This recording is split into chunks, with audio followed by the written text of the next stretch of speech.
집 나가서 뭐라 그럴까요? 한양 가신 오빠가 비단구두 사갖고 돌아오시기를 기다리는 마음으로 대통령의 귀국을 기다리고 있습니다. 자, 돌아오고 정리가 어느 정도 되게 되면 앞으로 이제 해왔던 전체적인 순방 성과들에 대한 구체적인 MOU와 내용들이 좀 더 자세하게 밝혀질 것으로 보여요. 먼저, 지난 10일 동안 3일을 비행기에서 자고, 10일 동안의 대여정을 거쳤던 이번 순방의 성과들에 대해서 한번 간략하게 정리하면서 저희가 보충 분석해 드리겠습니다. 네. 이재명 대통령이 아랍에미리트와 이집트, 튀르키예 등 중동 및 아프리카 순방을 통해서 외교 지평을 넓히고 1,000억 달러 이상의 경제 협력 성과를 창출해서 왔습니다. 특히 방산, AI, 원전 등 핵심 분야에서 성과를 올렸는데요. 가장 큰 대어라고 하면 아랍에미리트 국빈 방문 결과죠. 150조 원 이상의 성과를 지금 기대할 수 있는 상황이고요. 이집트에서는 한 이집트 포괄적 경제 동반자 협정 추진을 본격화하기로 합의를 했습니다. 그리고 튀르키예를 방문해서는 원자력 협력 양해각서를 체결하면서 튀르키예가 지금 신규 추진 중인 시노프 제2원전 사업의 초기 단계에 참여하는 기반을 확보를 하고 돌아왔습니다. 무엇보다 G20 정상회의에서 미중러 정상이 빠진 상태에서 이재명 대통령의 리더십이 정말 빛을 발했는데요. 다자주의 강화, 개도국 지원, 글로벌 AI 기본사회 실현을 위해서 한국이 앞장설 것임을 천명하고 돌아왔습니다. 그전에는 막 윤석열 때는 미국하고 친하게 지내고 일본하고 친하게 지내고 친하게 지내는 게 아니지. 거기에 막 거기 가서 악수 한번 해보는데 비굴하게 이틀 동안 1분 정도 만나거나 뭐 그리고- 이런 거 해놓고 그리고 다른 나라한테는 우리 미국하고 하니까 니들은 안 해? 막 이렇게 뭐 이상한 소리 하고 막 그랬잖아요. 멀뚱멀뚱 서가지고 바이든만 쳐다보고 있었지. 심지어 계엄 전에 그런 말도 했다잖아요. 내가 G20 같은 데 가봤는데 말이야. 좌파 정상들이 순 좌파 국가 뭐 이런 사람들만 오더라고. 그래서 내가 가기 싫어가지고 내 총리한테 대신 가라고 그랬다고. 앞으로 총리가 그러다 대신 가고 난 더 중요한 외교에 집중을 해야 될 것 같아. 이런 개소리를 했으니 이런 게 무슨 대한민국 1호 영업사원이 되겠습니까? 아니 근데 좌파 정상이 몇 명이나 있지? 뭐 브라질 정도? 아마 브라질이나 뭐 이쪽 대통령 아니 뭐 베네수엘라? 내가 봐서 지가 좌파라고 할 만한 사람도 얼마 없는데 그걸 또 한덕수 보고 만나라고 하면 그게 저는 말이야? 윤석열이가 외교를? 진짜 다시 한번 말씀드리지만 이 새끼가 반국가 세력 걸핏하면 그딴 얘기 하고 있잖아요. 좌파의 뜻, 진보의 뜻을 모른다고 생각합니다. 하여튼 뭔들 알겠냐마는 술에 대해서는 제대로 알겠죠. 아는 게 없어. 네, 아는 게 없습니다. 그리고 그거를 한덕수한테 떠넘긴다는 것도 문제야. 이 치매 환자를 갖다가. 아니 왜 멀쩡한 사람을 치매 환자를 만들어요? 멀쩡하게 건강해서 처벌받으실 분을. 아니 이런 놈들이 외국이랑 만나가지고 이상한 조약 맺고서 어머 내가 이런 조약을 했었어요? 제 기억에서 끄집어낼 수 있네요. 제 기억에는 없는데 제가 이렇게 회담을 했었군요. 저도 당황스럽습니다. 뭐 이러겠지. 제가 왜 저걸 했는지 당황스럽습니다. 이건 진짜 나는 자기 자신을 심신미약자로 만들어서 정말 처벌을 면하려는 궁색한 변명이라고 생각을 합니다. 그러니까 그 비싼 김앤장에서도 방법이 없습니다. 미친 척 하는 수밖에 없습니다. 라고 해결책을 내놓은 거지. 그럼 확실하게 미친 척 하란 말이야. 법리를 다투고 이지랄 해서 될 게 아니니까 그냥 미친 척 하세요. 그냥 법정에서 오줌 싸세요. 지금 이러고 시킨 거예요. 아니 그런 썰이 있잖아요. 진짜? 군대 안 가려고 미친 척 한 사람 중에 뭐 이런 도는 썰인데 뭐 진짜인지 모릅니다. 한 놈이 진짜 미친 척하고 신검 가가지고 거기 똥을 쌌대. 근데 걔가 현역을 갔어. 왜냐면 더 미친 놈이 있었기 때문에. 그 똥을 집어먹는 놈이 있었대. 그러면 집어먹는 놈이 싸는 놈을 섭외한 거야. 아이씨, 뭔 얘기하는 거야. 죄송합니다. 내가 말하는 창피하네. 죄송합니다. 제가 왜 이런 말을 했죠? 갑자기 네. 그게 떠올랐네. 한덕수 하는 짓이 기막혀서 그런 건데요. 좀 쪼개서 구체적으로. 잠깐 그게 힌트를 주면 어떡해. 나 이제 우리 이제 험한 걸 볼 것 같아요.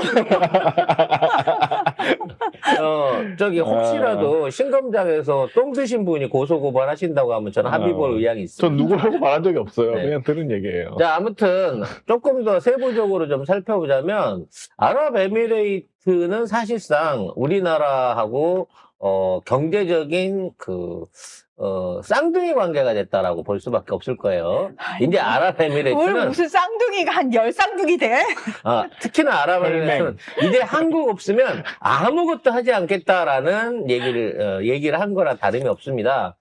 협상 내용 중에 여러분들이 좀 간과하고 있는 부분이 있는데 한국하고 일종의 이제 달러 교환 내지는 양국 간의 화폐에 대한 스워핑 규모를 대대적으로 늘렸는데요. 이게 결국은 뭐냐면 한국에 있는 정유 비축 시설에다가 자기네 기름을 몽땅 갖다가 도장을 시키겠다는 얘기입니다. 그리고 그걸 갖다가 동남아 국가들한테 한국을 통해서 재판매하는 일종의 석유 도매상업을 우리한테 준 거예요. 스와프. 예, 그게 스와핑은 그거죠, 참. 통화 스와프를 그렇게 맺은 목적이 뭐냐면, 아니 멀쩡한 단어가 있는데도 그걸 진짜 저렴하게 만드는 것도 능력이야.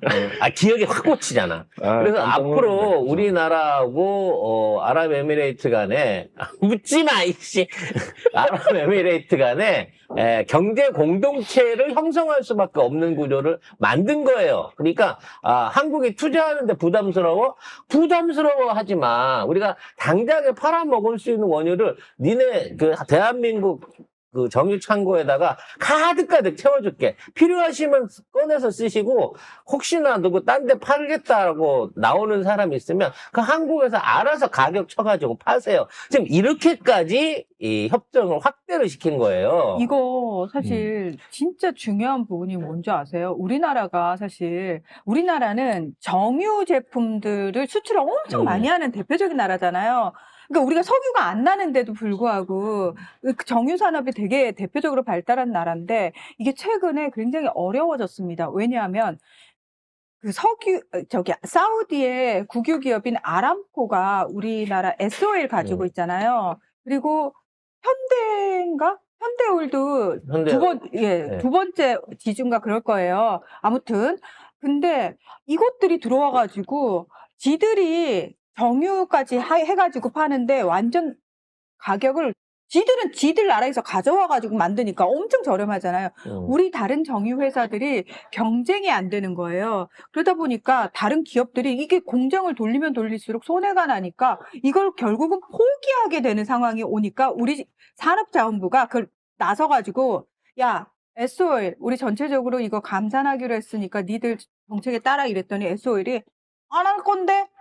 라고 버팅기고 있어요. 이렇게 되면은 감산한 쪽만 손해를 보는 상황이 생기기 때문에 우리 기업들조차도 울며 겨자 먹기로 공장을 돌려야 되는 상황이 생겨버린 거예요. 그래서 앞으로는 석유값이 최하일 때 우리나라 정유 창고에 있는 이쪽에다가 원유를 몽땅 확보해서 스톡을 해놓고 가격이 올라가면 옛날 가격으로 쓰는 거예요. 그냥 우리가 원래 사온 그 가격으로.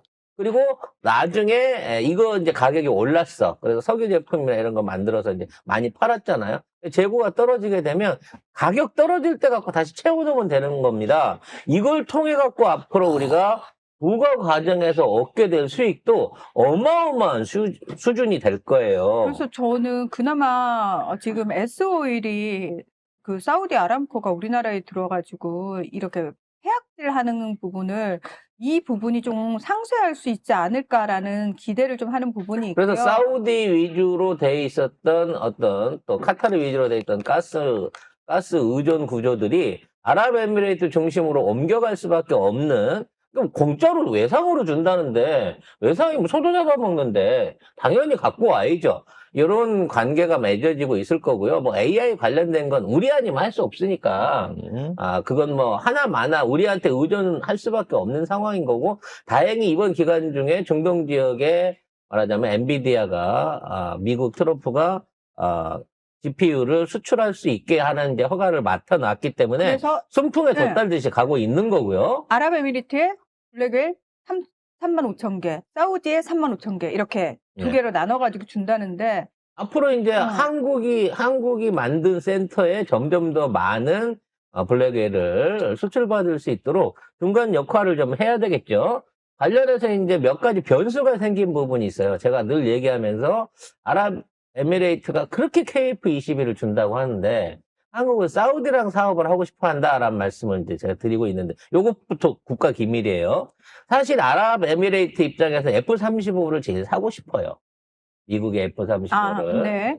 근데 문제는 F-35를 100대를 신청을 했는데 물량이 안 빠지는 거라.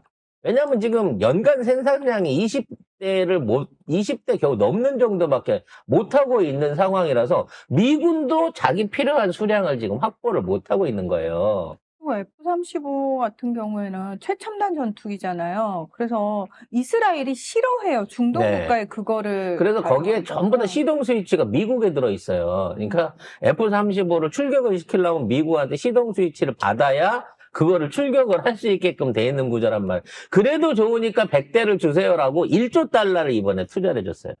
1,500조를 준 거예요. 거기. 사우디가. 그래서 일단 의회 승인까지는 받았다고 하는데 문제는 납품이 안 되고 있는 상황이라는 거지. 그래서 한국의 KF-21도 탐이 나지만 일단 최정예 전투기인 F-35부터 확보하고 난 다음에 KF-21은 거기에 보조할 수 있는 상황으로 끌어가고 하는데 아랍에미레이트가 쟤네들 기다리고 있으면 언제 될지 모르잖아. 우리가 만들게 라고 하면서 계속 아랍에미레이트가 조르고 있는 입장이라서 요거를 현재 조율 중에 있습니다. 이 결과는 앞으로 연말 안에 나온다고 하거든요. 그래서 그 결과가 나오게 되면 생산국이 아랍에미레이트 쪽으로 넘어갈 수 있어요. 중요한 건 어느 쪽이 그 중동 내에 생산을 하든지 간에 이 양쪽 국가가 둘이 합쳐갖고 최소 2,000대쯤은 충분히 향후에 사서쟁일 정도의 준비를 하고 있다라고 생각을 하시면 됩니다. 그래야만 기존에 있는 이스라엘이나 중동 안에서의 공군력 균형이나 주변 국가들을 대표할 수 있다라고 생각하기 때문에 그 정도 규모가 됩니다. 실제 사우디가 현재 운영하고 있는 전투기만 460대예요, 여러분. 1,000대가 그렇게 많은 분량이 아닙니다. 네. 많아요.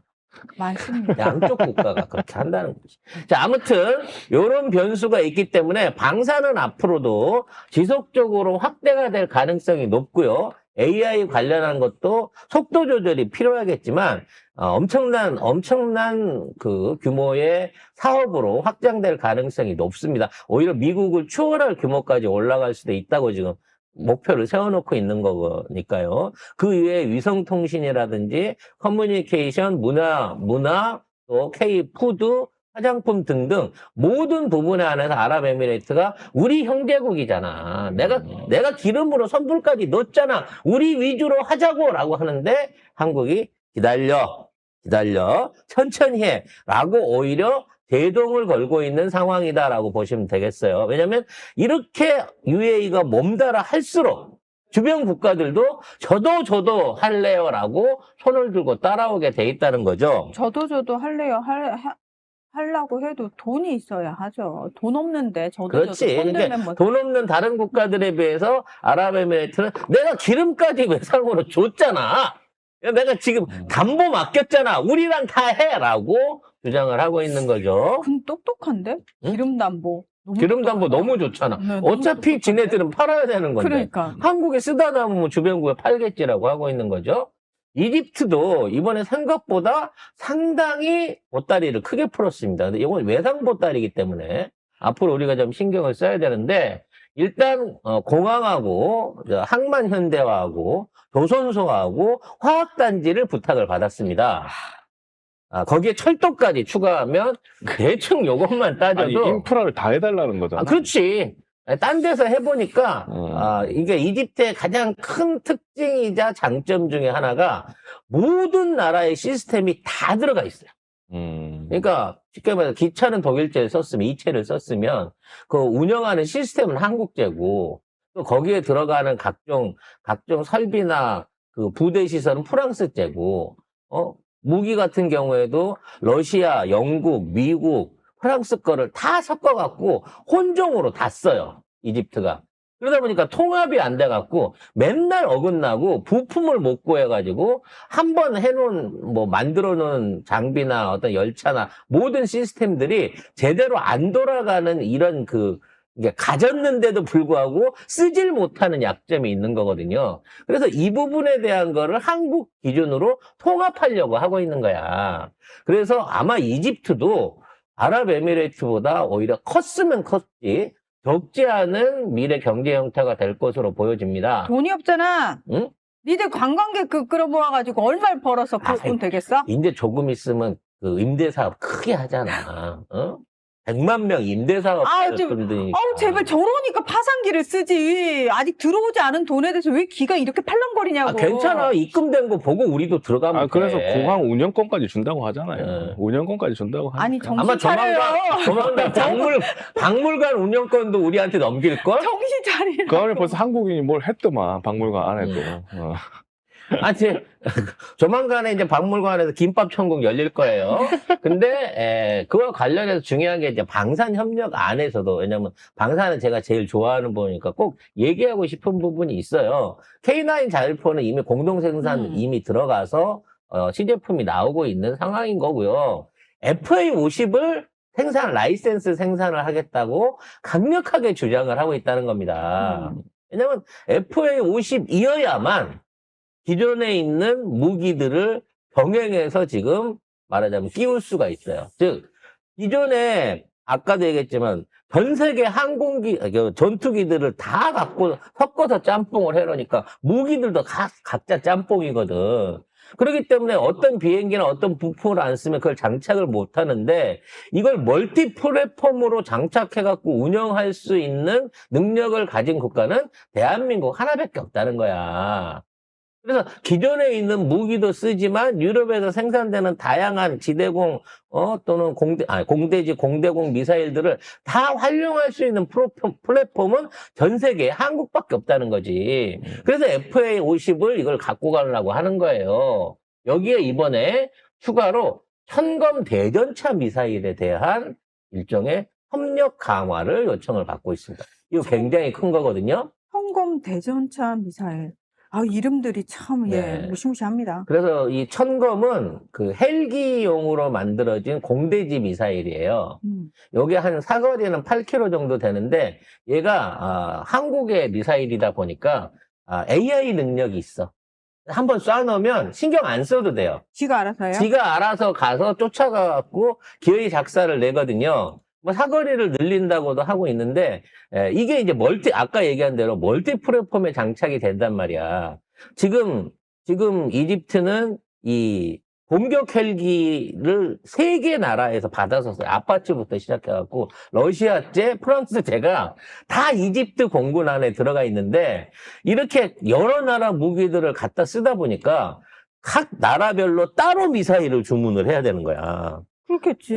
근데 이거를 갖다가 뭐 병합해갖고 쓰려고 생각을 하니까 이게 가능한 국가가 어디냐? 한국산은 가능하다는 거지.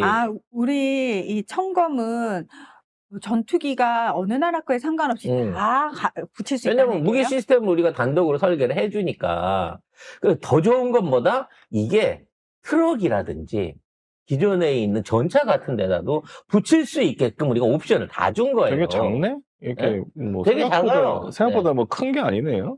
그래서 그러니까 이제 헬기에다 달고 다니는 거지. 근데 이걸 탱크를 잡는데요, 이걸로? 이게 1m 장갑까지 뚫는 게 확인이 됐어요. 와. 그러니까 이 철판이 1m가 있어도 이게 뚫고 들어가서 박살을 내는 이 효과를 확인했기 때문에 이것만 있으면 기존에 있는 전차나 뭐 헬기나 비행기에까지 달 수 있거든.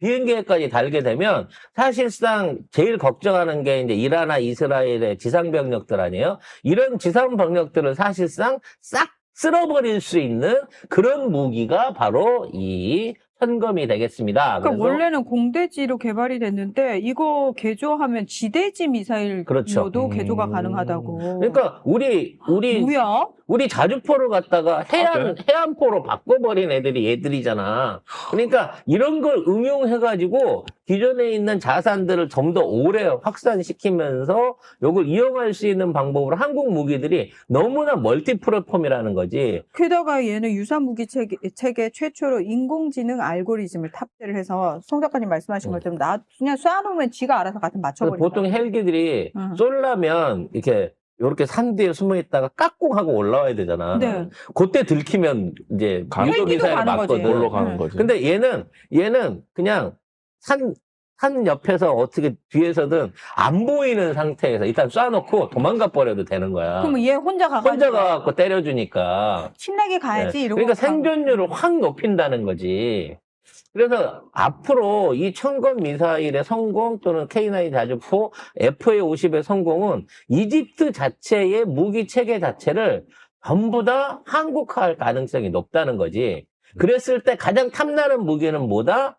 KF-21의 공대지 버전. 우리 블록2라고 불리죠.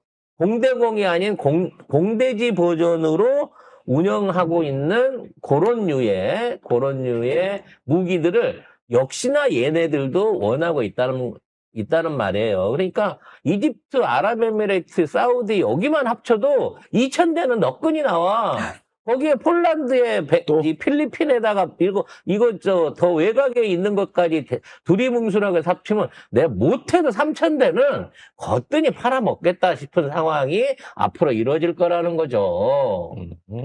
잘 그래서- 하다가 꼭 뒷부분에 저렇게 약간 사기꾼 같은 냄새를 풍기는 게 문제야. 아니 근데 나한테 세일즈를 시켜봐봐. 이미 송작간의 마을에 얹으면 바로 매진시켰어 내가 이거. 약간의 마을에서 청검 대전차 미사일 팔아요. 네. 근데 이집트 대통령이 말을 했기 때문에 아예 FA-50하고 천건 미사일은 아예 이 사람이 말을 했어요. 여기서 만들고 싶다는 거야. 이집트에서. 만들어서 지들 수출하고 싶다 이거예요. 왜냐면 그렇지. 중동, 야, 니들 이스라엘 때문에 골치 아프잖아. 이거 필요하지. 이거 굉장히, 야, 우리 거 사, 우리 거.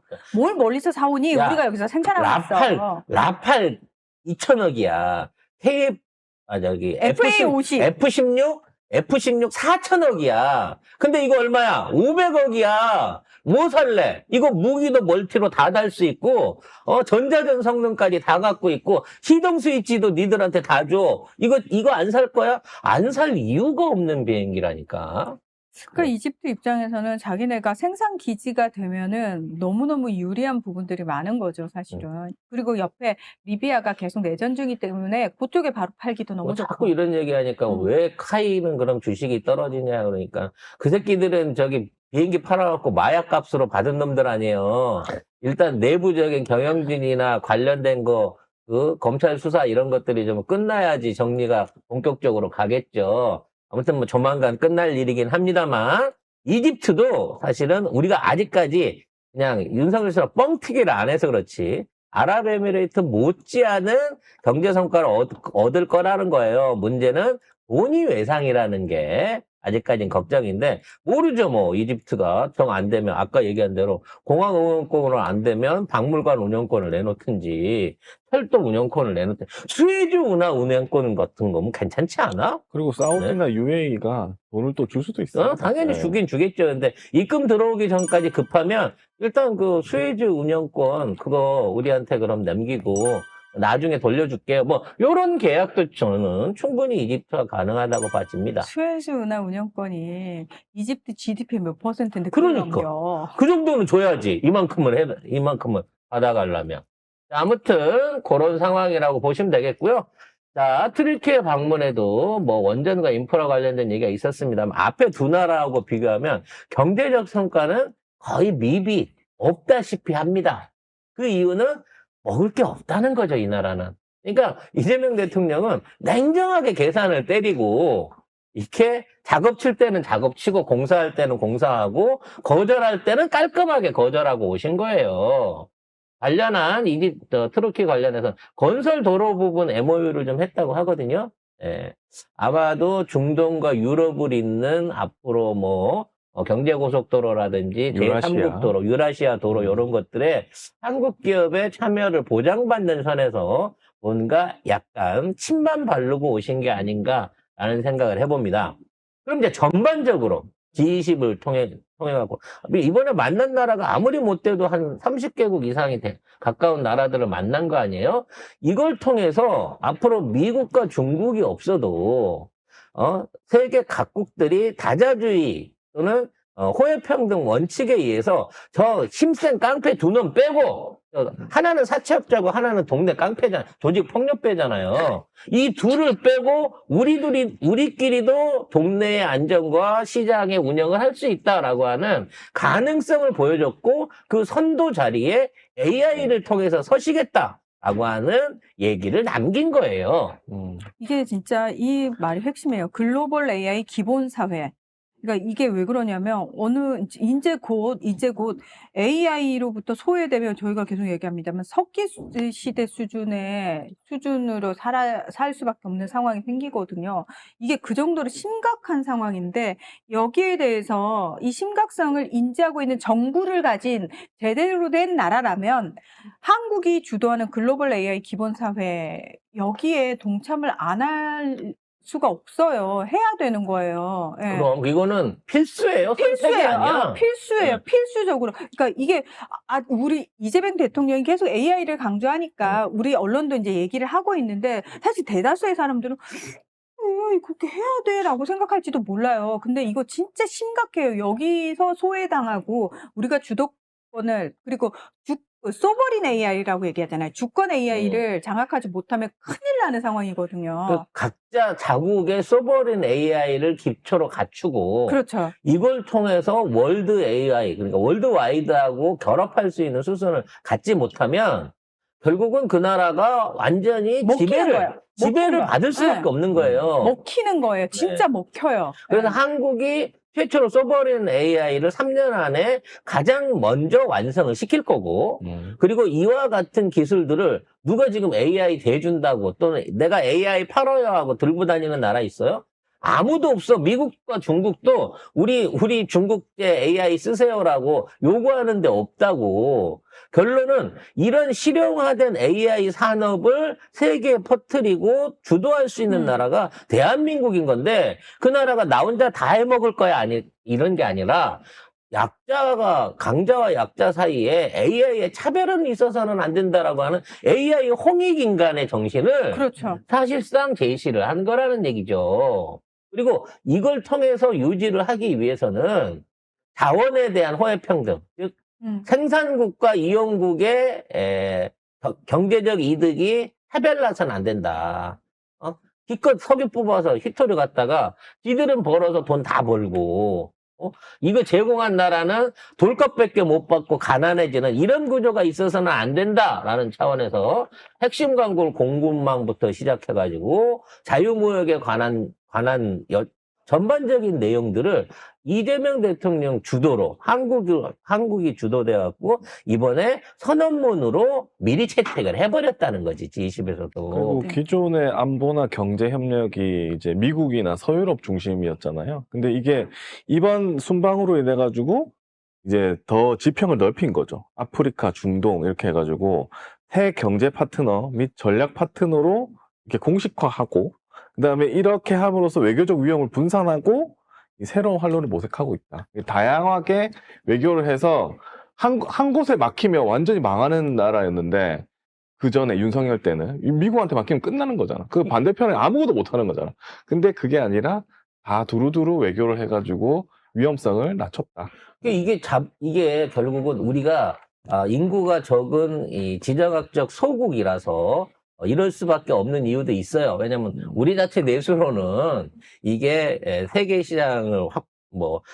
시장에 기대지 않으면 필요한 만큼의 충분한 매출이라든지 산업화를 할 수 없기 때문에 한국은 당연히 이러한 태도를 갖춰야 되는 건 당연한데 이런 부분에서 도덕적인 가치, 인류 공영과 이용자 모두를 인류 전체를 골고루 이롭게 하는 방향으로 우리 기술을 쓰겠다. 우리가 거기에 앞장서겠다라고 말해줄 수 있는 거는 이건 말 그대로 한국의 한반도 대한민국의 도덕성이 아니면 이게 받아들여지지도 않을 거야. 미국에 붙기도 그렇고 러시아에도 붙기도 그렇고 중국에 붙기도 그렇잖아. 왜냐면 그래서- 그렇게 붙으면은 한쪽은 다 버리는 거니까. 그래서 2000년대 중반에 나오는 예언서에 등장한 인물이, 동방의 그 빛나는 인물이, 제명, 빛이 있는 그 인물이 이재명 대통령이 아니냐라고 한 서곡을 알렸다는 거죠.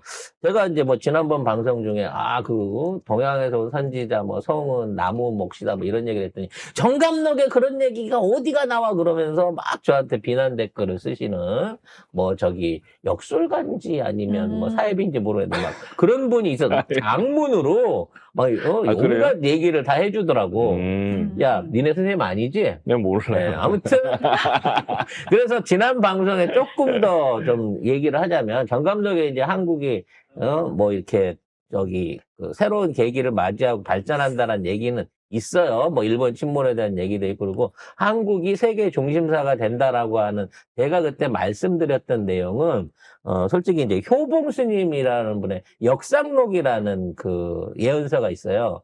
이거 2025년에 이거를 개봉을 하라라고 말씀을 하시고 지난 몇십 년 동안 묻어놨던 효봉 스님의 역상록이라는 책이 있습니다. 그 안에 지금의 효담 스님 효봉 효범이라고. 역상록이라고 책이 있어요. 역상? 예언서. 예. 그래서 그 이제 일반인들한테 잘 안 알려진 내용이긴 한데 실제 존재하시는 분이고 우리 불교계 안에서는 굉장히 전설적인 실존 인물이십니다. 근데 그분이 남긴 책 안에 역상록 안에 있네요. 예. 제가 말씀드렸던 그런 내용들이 있었어요. 그래서 그거를 방송에 살짝 응용해서 말씀을 드린 거니까 또 송 작가가 또 어디에서 소설 썼다 이런 식으로 말씀하시면 아니 되옵니다, 여러분. 네. 대한민국이 달라지는 기점이 올해고 빛으로 이끄는 누군가가 나타나 나라를 이끈다. 그리고 그가 나타나는 시점이 6월입니다. 아니 근데 이게 30년 전에 쓰신 예언서라고 이게. 그리고 이끄는 자는 정치인이나 군인이 아니고 전쟁과 힘보다는 문화로 사람들을 감화시켜서 세계에 영향을 끼친다. 아니, 난 이 책을 믿으라고 이걸 소개한 게 아니라, 내가 이 예언을 확인했을 때, 나는 생각나는 사람이 딱 한 명밖에 없더라고. 이게 그치. 올해 초부터 이 얘기가 있었어요. 역상록이 올해 처음으로 공개가 됐기 때문에. 근데, 야, 이게 진짜로 그분이 수십 년 전에 사망하시면서 써놓고 가신 예언서라고 하면, 야, 이건 진짜 대단하신 예언이다라는 생각을 저는 개인적으로 해봤습니다. 효봉 스님은 1966년 임종 직전 역상록이라는 예언서를 남겼는데요.